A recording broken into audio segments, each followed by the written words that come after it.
there is still a weird situation where there's 3 league games still to play. And I mean, next weekend feels a huge one, doesn't it? Liverpool versus Arsenal back at Anfield with what happened yesterday and the way everything is. And also everyone just wants Arsenal fans to be put in their place. Do you think this is a far bigger one almost compared to yesterday, as in the players will be like, nah, we're back on it. This is a big game again. Yeah, I think we're going to see kind of a stronger team and a different approach to this one. That's for sure, because the players have had that week now of celebrating, haven't they? But this week's going to be totally different. It's going to be kind of eyes on the prize. And again, I don't think we're going to see the best version of Liverpool you've seen this season coming into this game, because there is just that subconscious drop off. You can't do an awful lot about that, and Liverpool players are rightly not going to be putting their bodies on the line in this game, because, what's the point in picking up an injury or, doing too much, because the title's won. But equally, the Anfield crowd being there, it being Arsenal, maybe wanting to send out a message of how much better they are than this Arsenal team. And all the motivation is going to be there to kind of put it on Arsenal. So, I think it's going to be a far better performance, but I think it's going to be a stronger team as well. He's going to go back to his first choice there, isn't he? Ryan Gravenberch will come back into the squad and start. Alexis McAllister will start. Instantly makes you stronger. So there's going to be those changes happening, I think, and it's going to be, as strong a team as he can possibly name. And, with Anfield there, I think everyone will be hoping for a little bit of a statement win, really. Do you think yesterday has played a part in that, or do you think Arne Slot was always planning for this to be one of the stronger ones because of where it is, who it is, and what it means? Or do you think it's almost some of the squad players have played themselves out a little bit?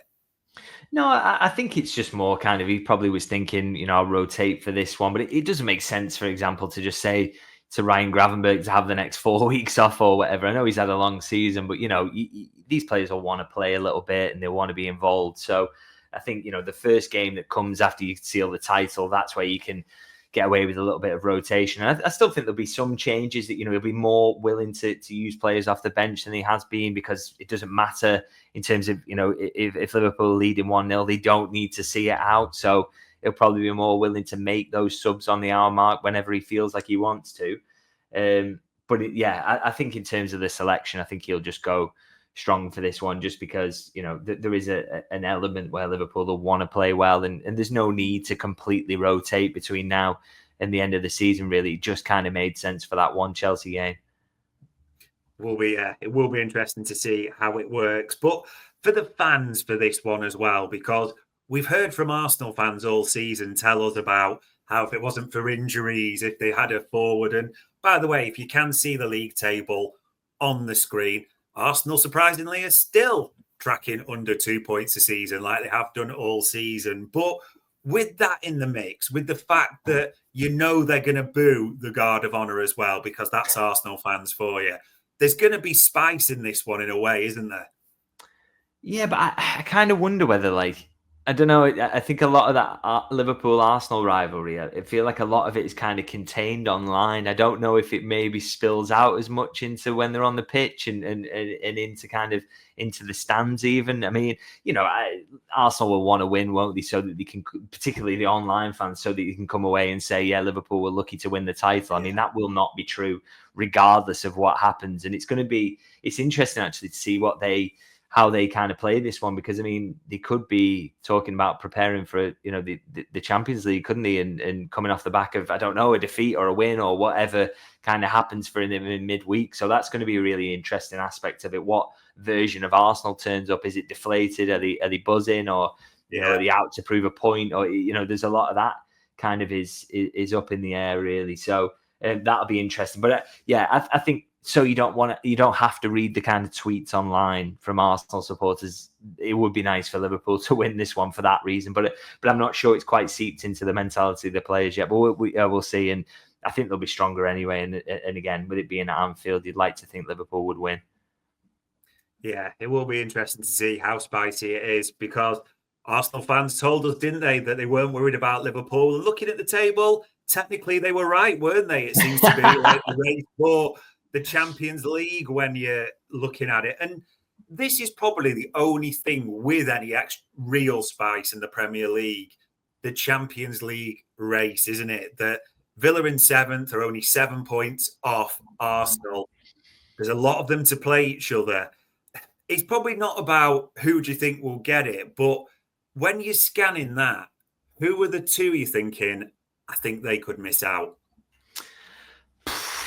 It's tough, isn't it? It's absolutely unbelievably tight. I mean, you want to say at the moment, because the 6th or whatever, you want to say Forest, because the form they've been in recently is horrendous. But you're almost like, well, surely they're going to turn a corner then eventually. It's not going to just lose this many games till the end of the season. So you don't want to write them off. And I look at Chelsea's fixtures still. They've still got to go to Forest, haven't they? They've still got to go to Newcastle. They look like absolutely horrible fixtures. And I don't think Chelsea are very good, to be honest. And maybe it's just because I don't want them to get in there. I've got no love for Chelsea, to be honest. But those fixtures look really tough for them, don't they? So and they've got Man United actually to come into Stamford Bridge as well in between that. So that if the right Man United turns up, that's not an easy game either. So there's a real chance they miss out. But Forest have got to sort themselves out. I mean, they've got Palace tonight, haven't they? They've got to win that. When they host Chelsea, they've got to show up again and really hurt them. So, that's a massive game. Could all come down to that one in the last game of the season. But it's it's a fascinating battle, really. And I think, by the way, I also think it will be good for Liverpool if Chelsea miss out. So, I think we may be invested in that for the last couple of games of the season. Well, it was the last one I was going to ask you about missing out. Is there any hope at all? I'm invested in Newcastle and Villa missing out just because we'll find out if anything's real with Isak or with Morgan Rogers.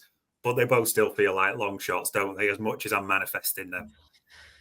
Yeah, I think with Isak, I think the die is cast. Regardless of, even if they slip out and they finish 6th, they've got European football. They've just won a trophy. Isak's got 3 years left on his deal. I know that talk has been going on for a while, but I've never, ever at any point lent into that and felt that was realistic, to be honest. So I think regardless of how that pans out, they'll be fine. And I think they'll get in anyway, by the way. They're playing pretty well at the moment, aren't they? Fixtures don't look too bad. So, and Chelsea's fixtures look ugly. So I just think that will help Newcastle and they'll get there in the end. Villa, I think will miss out. And again, does that bring Rodgers into play? They do seem to have some PSR issues potentially, but again, with Rodgers, I think didn't he sign a new contract shortly after he'd already signed for them, which runs till 2030 again. So, again, even with PSR issues, it might force a sale there, but Premier League clubs are not in a position where they have to give players away either. Even with the PSR issues that you might have, it would still be an insane sum of money for Morgan Rogers, I think. So that, again, for me, I just think would kind of discount the possibility. Liverpool will absolutely like the player, but it's just find it very, very hard to see because of the kind of numbers that would be involved there, really, as great as a player as he is. But yeah, maybe we'll find out around that because I do think Villa will miss out, and they do seem like they're quite close to PSR. So yeah, it could be an interesting one. It is a crazy Premier League table. When you look at it, it is hard to predict who those two are going to be. I mean, one thing we know for certain, Trent Alexander-Arnold will be leaving Anfield at the end of the season. There's uncertainty about who might be joining him in the exit door, especially with younger players, a homegrown talent. Will others be signing a new contract? We're unsure of that. All we're certain of, there is set to be churn. Just how much is the one thing. And what we're definitely certain about, Liverpool will get a guard of honour from Arsenal and lift that Premier League trophy for the 20th time at the end of the season. Plenty discussed on this one, which means, as always, all that leaves me to say is, David, for the time, the insight, answering all the questions, it is much appreciated. Thanks for having me. And ladies and gents, that was another Media Matters for Anfield Index.